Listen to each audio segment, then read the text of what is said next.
Begin with several breaking updates on the two little girls found dead in suitcases.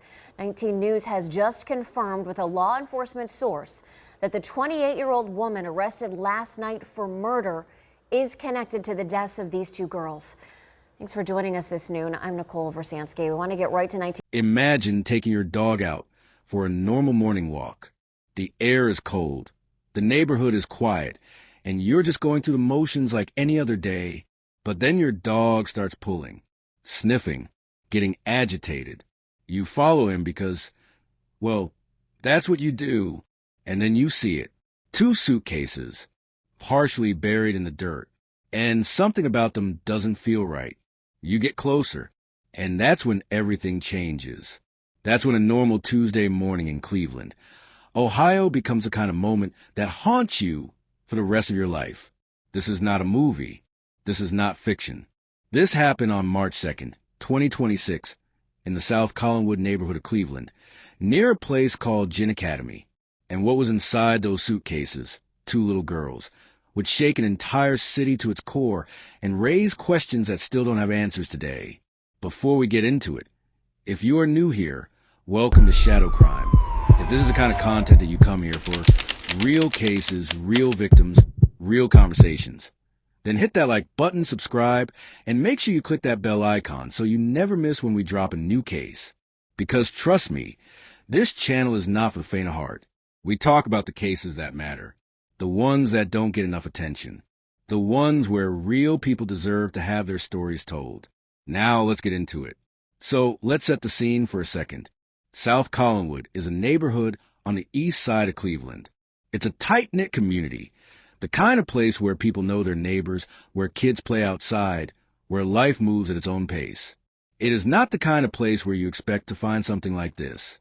But that's the thing about true crime. It doesn't care about zip codes. It doesn't care about how quiet your street is or how normal things look from the outside. The man walking his dog had no idea what he was walking into that morning.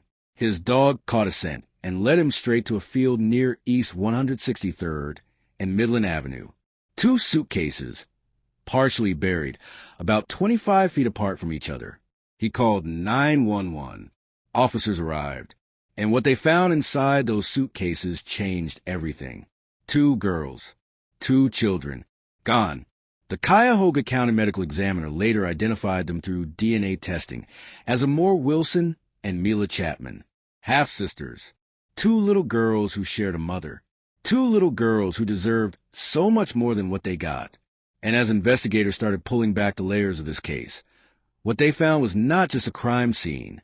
It was a story of years of missed chances, silent suffering, and a father who had been screaming into void for 5 long years trying to find his daughter. And nobody listened. With several breaking updates on the two little girls found dead in suitcases. 19 News has just confirmed with a law enforcement source that the 28-year-old woman arrested last night for murder is connected to the deaths of these two girls. Thanks for joining us this noon. I'm Nicole Versansky. We want to get right to 19 News reporter Brittany Weir. She's been following this story. She joins us live with more of these breaking developments. Brittany. Yes, Nicole, 19 News has confirmed that 28-year-old Aliyah Henderson was booked into Cuyahoga County Jail last night for murder and child endangering. Police also revealing that there was a third child who lived in that home where Henderson was found. That child is now under the care of the Department of Family and Children Services. Neighbors also telling 19 News last night that Henderson lives at that home on East 162nd Street, where police served a search warrant. This is just feet from where a dog walker made the shocking discovery Monday evening in a field near Ginn Academy in South Collinwood neighborhood. Investigators believe one was between 8 and 13 years old, and the other little girl who was found was between 10 and 14 years old. The Cuyahoga County Medical Examiner confirmed Wednesday that those two girls are half-siblings. Later this afternoon, investigators are expected to release the names of those young girls. Part of the investigation led us to this home, and it's been a nonstop, ongoing investigation. Our homicide unit, it's often not said, but they have been working around the clock in this investigation. Now, it is important to note that police did make this arrest just 48 hours, again, after that discovery was made Monday night. But they're still in the early stages of this investigation, so they are still asking anyone with information about this case to please give them a call. Live in Cleveland, Brittany Weir, 19 News. Brittany, thank you. And we did just get a statement from Cleveland Mayor Justin Bibb on this case that we know has deeply impacted so many of you. The mayor says, "I want to thank our homicide detectives and members of the Division of Police for their incredible work in this case. Their dedication and persistence led to a quick arrest in connection with the tragic deaths of 2 young children whose bodies were discovered earlier this week. This has shocked our community. We love and protect our young people, and the loss of these 2 children is unimaginable. Our hearts are with everyone who is grieving this tragedy." Now here is where things start to get deeply personal and honestly hard to sit with. Mila's father, Chatman, had been looking for his daughter for 5 years. 5 years. Let that sink in for a moment. This man was not absent. He was not unbothered. He was not the kind of father who walked away. He was the kind of father who called CPS, who went to court, who begged for emergency custody, who made welfare check requests to police over and over and over again. And every single time, he hit a wall. Think about that for a second. Put yourself in his shoes. You know your child is out there somewhere. You know something does not feel right. You are doing everything the system tells you to do, going to proper channels, filing the right paperwork, making the right calls, and still, nobody helps you find your little girl. That is not just heartbreaking. That is a failure, a massive, inexcusable, systemic failure. The last time Deshaun saw Mila was back in 2020. She was just 3 years old. He said the last memory he has of being with her was helping buy her clothes for kindergarten. Kindergarten clothes that she may never have even gotten to wear to school. And for 5 years after that, Aliyah Henderson, the woman accused of killing both girls, had been moving around, staying off the radar, and making it nearly impossible for anyone to track her down or check on those children. Now, let's talk about Aliyah Henderson herself, because this is where things get complicated in a way that a lot of people are struggling to process. She is 28 years old. She has no prior criminal history, no record, nothing that would have immediately flagged her as dangerous on paper.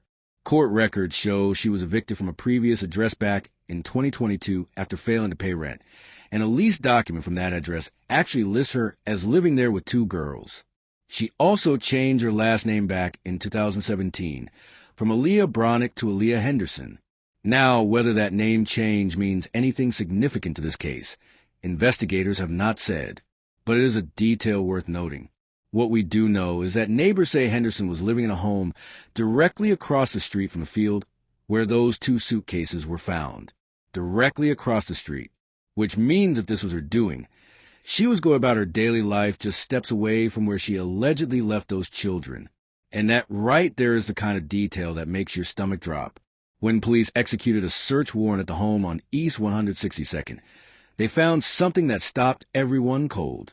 Inside that house was a 3rd child, alive, appearing to be in good health.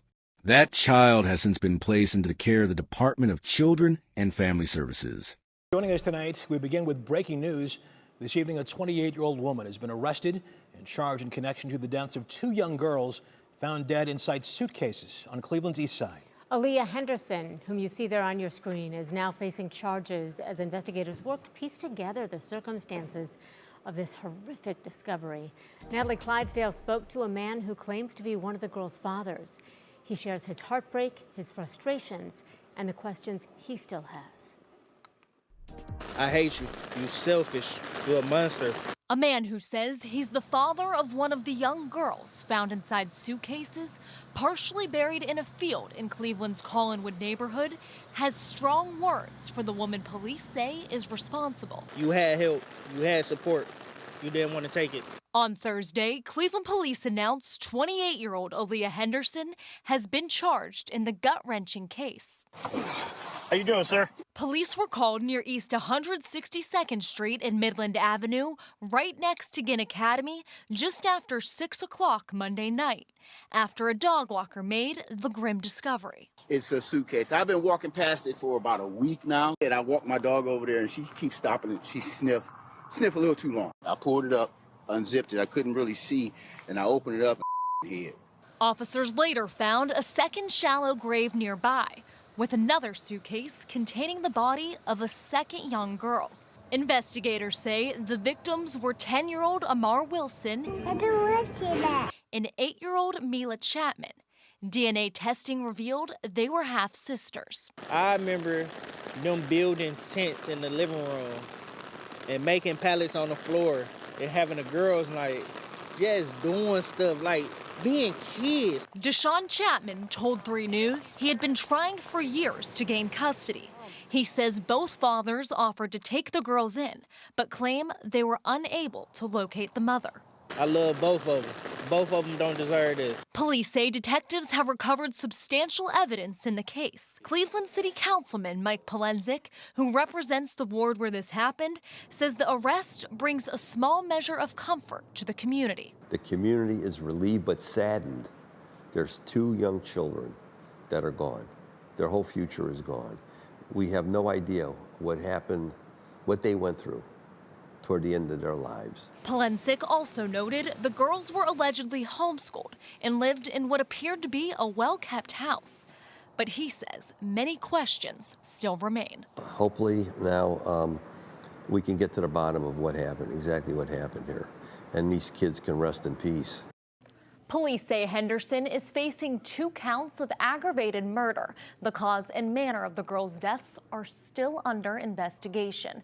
Meanwhile, a child was located inside the home where Henderson was arrested and appeared to be in good health. The Department of Children and Family Services has since taken custody. Oh, just cannot imagine for this family. Thank you so much.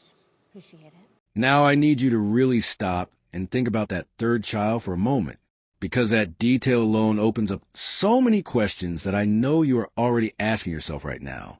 If there was a 3rd child in that home, alive and seemingly okay, what was life like inside that house? What did that child see? What did that child know? And how is it that the same home that allegedly housed a living child also allegedly housed the person responsible for the deaths of 2 others? Those are the kind of questions that investigators are still working through. And honestly, the answers cannot come fast enough. Now, let's talk about the community response, because Cleveland did not stay silent on this. Not even close. City Councilman Michael Polensek came out swinging and said exactly what a lot of people were feeling. His words were raw and unfiltered. He said, and I want you to really hear this, what kind of monster demon would do this to 2 children? Just throw them away like they're garbage? No, not here, not in Collinwood. That don't happen. We're not going to put up with that. There's got to be justice for these 2 kids. And you know what? He is absolutely right. Because those girls were not garbage. They were somebody's children. They were somebody's world. Amor's grandmother, Nichelle Wilson, showed up to the memorial site, and the images of her arriving hand pressed to her face, visibly broken, say more than any words ever could. This is a woman who lost a granddaughter. And she has to live with not just the grief of that loss, but the weight of knowing how it happened and where those babies were found. That is a kind of pain that does not go away. That is the kind of pain that reshapes a person entirely. And then there is Deshaun Chatman, standing at the very spot where his daughter's body was found, looking at the flowers and the candles and the teddy bears that strangers left behind for a little girl they never even met. He said he feels hate. He was honest about it, and I respect him for that. Because who among us would feel any differently? He spent 5 years trying to get to his daughter through every legal avenue available to him, and the system let him down at every single turn. He described Mila as happy-go-lucky, always smiling, a kid who loved the color pink and genuinely believed she was a princess. And she was. She absolutely was. So where does the investigation stand right now? As of March 6th, 2026, Aliyah Henderson has been charged with aggravated murder and child endangering. She was booked into the Cuyahoga County Jail and appeared in Cleveland Municipal Court this very morning. The cause of death has not been released to the public. The motive has not been disclosed. Cleveland Police Chief Dorothy Todd has stated that certain details must remain confidential to protect the integrity of the investigation and to ensure that justice is served for these two little girls. We're checking up right now. Yeah. Heartbreaking body cam video of an unthinkable crime. The bodies of two young half-sisters found partially buried in suitcases on the city's east side. It is a story 19 News has been covering extensively all week. Thanks for joining us for the news at 10 o'clock. I'm Chris Fry. We've learned the little girls' names are 8-year-old Mila Chatman and 10-year-old Amor Wilson. The suspect, 28-year-old Aliyah Henderson, charged with aggravated murder. She'll be in court tomorrow. Michelle Nix tonight with the breaking developments. 8-year-old Mila Chatman and 10-year-old Amor Wilson. That's Mila laying down on the bed, Amor sitting up right next to her. Young faces of innocence, now the unthinkable victims of a heinous crime in Cleveland. Mila's father, Chatman, overcome with grief, realizing he'll never hold his daughter again, asks that we not show his face. I've been looking for my daughter for 5 years. I've been calling CPS, going to the courts, trying to get emergency custody, calling the police for welfare checks, but they denied all access. The two sisters' bodies were found in 2 suitcases, partially buried in shallow graves behind Ginn Academy. A man walking his dog on Monday made the horrific discovery. We're checking up right now. Understood. If you go, you can see the case from back here. Police arrived to find 1 suitcase partially buried with a young child curled up in a fetal position. A stone's throw away, another suitcase, a second murdered child. But around-the-clock police work led Cleveland detectives to a home on East 162nd Street Wednesday, where they issued a search warrant, the location just feet away from where the bodies were found. Within less than 48 hours, 28-year-old Aliyah Henderson, who lives at the home, was arrested, booked into the jail, now officially charged with 2 counts of aggravated murder. The youngest child's father, Chatman, seething with raw emotion. What I'm feeling is hate. I ain't gonna lie, I feel hate. But I asked you numerous occasions, just give me my daughter. If it's too much for you, just give me my daughter. I just want my daughter. When Cleveland police arrested Aliyah Henderson on Wednesday, a 3rd child was in the home, but we're told that child appeared to be okay. As for Henderson, the jail is her home for now. She's expected to make an appearance before a judge Friday morning, accused of 2 counts of aggravated murder for allegedly killing 2 young children. Reporting in Cleveland, Michelle Nix, 19 News. Mayor Justin Bibb thanking CPD for their hard work in solving this case. And that is where we are right now. No motive, no cause of death, just a community in mourning. A father consumed by grief and rage, a grandmother shattered beyond words, and a 28-year-old woman sitting in a jail cell facing charges that could put her away for the rest of her life. The investigation is still very much active and moving, and authorities have asked anyone with information to contact the Cleveland Police Homicide Unit at 216-623-5464. If you know anything, please make that call. Those girls deserve justice, and sometimes justice starts with one phone call from one person who knows something. But here's what I really want to talk about before we close this out, because I think this is the part of the case that is going to stay with you long after this video ends. This is not just a story about what Aliyah Henderson allegedly did. This is a story about everything that happened before those suitcases were ever found. This is a story about a system that had every opportunity to intervene and chose, whether through negligence, bureaucracy, or sheer indifference, not to. Chatman was not a man who gave up on his daughter. He fought, he called, he filed, he showed up, and still, Mila slipped further and further away from him until one day a dog on a morning walk led his owner to the unthinkable. So the real question I want to leave you with today is this. At what point does the system become complicit? Because there is a difference between a system that tries and fails and a system that never really tried at all. Deshaun made those calls. He sent those requests. He stood in front of those officials and begged them to help him find his child. And somewhere along the way, someone decided it was not urgent enough. Someone decided to close the file, move on to the next case, and trust that everything was fine. And everything was not fine. Everything was as far from fine as it could possibly be. How many other children right now are in situations just like Mila and Amor were? How many other fathers are making calls that nobody is taking seriously? How many other grandmothers are about to get news that will break them in ways they will never fully recover from? These are not comfortable questions, but they are necessary ones. Because if we do not ask them out loud, nothing changes. And if nothing changes, we will be back here again telling another story just like this one. Mila Chatman loved pink and believed she was a princess. Amor Wilson was loved by a grandmother who showed up to that field and could barely stand. They deserved so much more than what they got. And the very least we can do is make sure their names are remembered, their story is told, and that the people responsible, all of them, including the ones who looked away, are held accountable. That is it for today's case on Shadow Crime.